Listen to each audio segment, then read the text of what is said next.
Let's now add some follow-through to our heroine's right arm.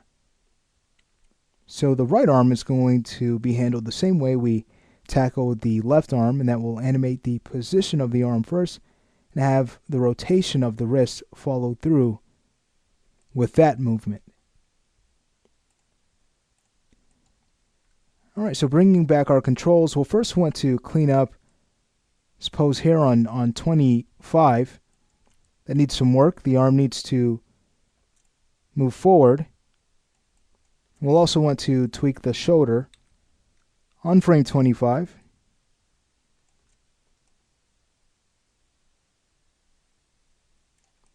Probably want to bring the arm over just so it flows better when it swings behind her. So on frame 25, we'll just bring the arm over a little bit more. And then rotate the wrist out.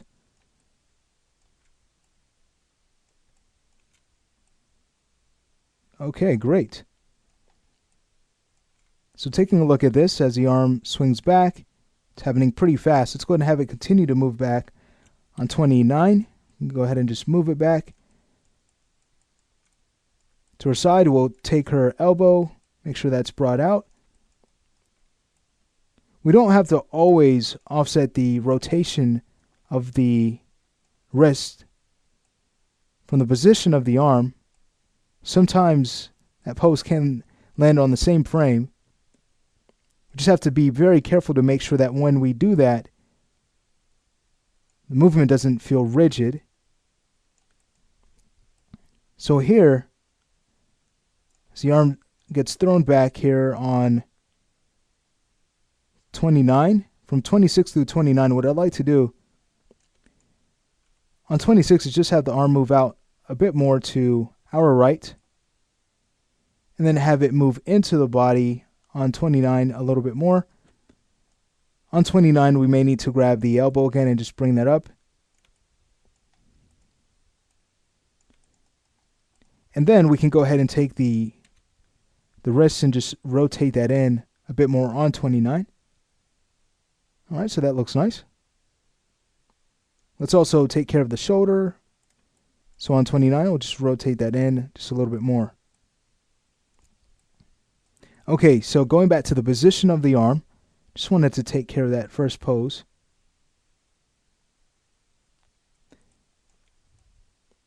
Let's make sure it's offset from the left. So we'll just go a few frames, again keeping in mind the weight of the sword, the speed at which it's getting thrown back. Let's go a few frames after, let's say about frame 35. Have the arm move forward and down. Great. Then a few frames after that, have it move up and back closer to her, around 46.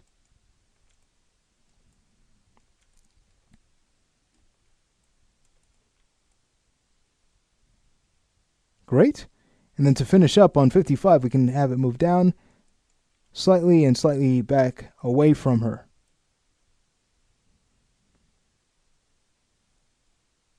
Now look at the twist of the body and look at the sword as it moves from 46 to 55. You can see it all feels to happen at the same time. So we want to break up rhythm like that, because right now that's very linear. So what we could do is just go ahead and take the key on 46, just delay that one frame to 47. That should help do the trick. And then another thing we can do is go to 55 and make sure that the arm isn't moving forward as much as it is. So we'll just go ahead and move it back a little bit more. That will, again, break up the rhythm so that it doesn't appear as if the entire body is twisting at the same time when we get to the last frame.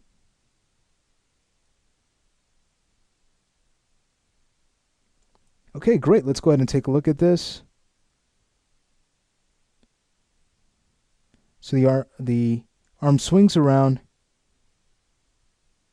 then moves away from the body on 35, a little bit closer to the body on 47, Might want to bring it in just a little bit more in the x-axis. And then because of that change, we'll go ahead and make sure it doesn't move as much on 55, bringing it in a little bit closer.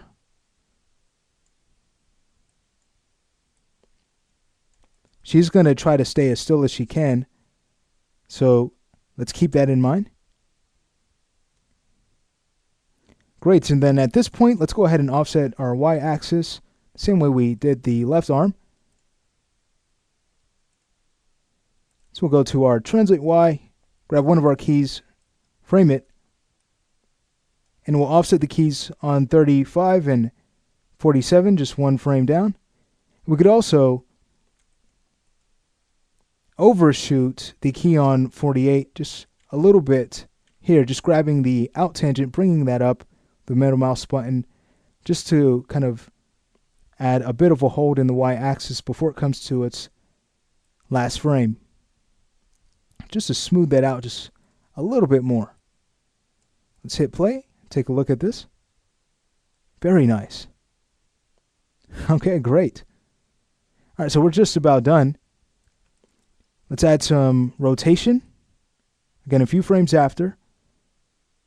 So we added some rotation on 29.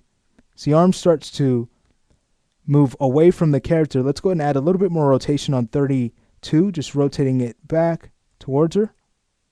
Nice. And then as the arm moves forward and then starts to move back on about frame 39, we can have the blade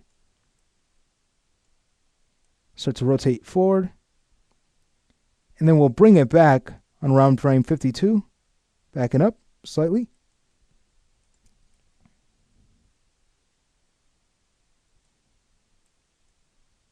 And have it rotate down very slightly on 55. All right, let's see how this looks. Hit play. Very nice. All right, great. This is looking really cool. All right, one more thing to do to finish up the follow through in the right arm. We don't want to forget about the shoulder. On the left arm, it pretty much, for the most part, stayed where it's at. So we wouldn't get too much shoulder rotation here. But for our right arm, you can see we're getting some very weird positions in the shoulder that we'll need to clean up. So to do that, we just need to add some rotation to it. So on 29, let's go ahead and rotate the shoulder up just a little bit more here. It looks much better. Then as the arm starts to move down, and around 36, we can go ahead and rotate it, the shoulder down a little bit more. And then as the arm moves up, on around 51, we can go ahead and rotate the shoulder up here. And very slightly, let's rotate it down on 55.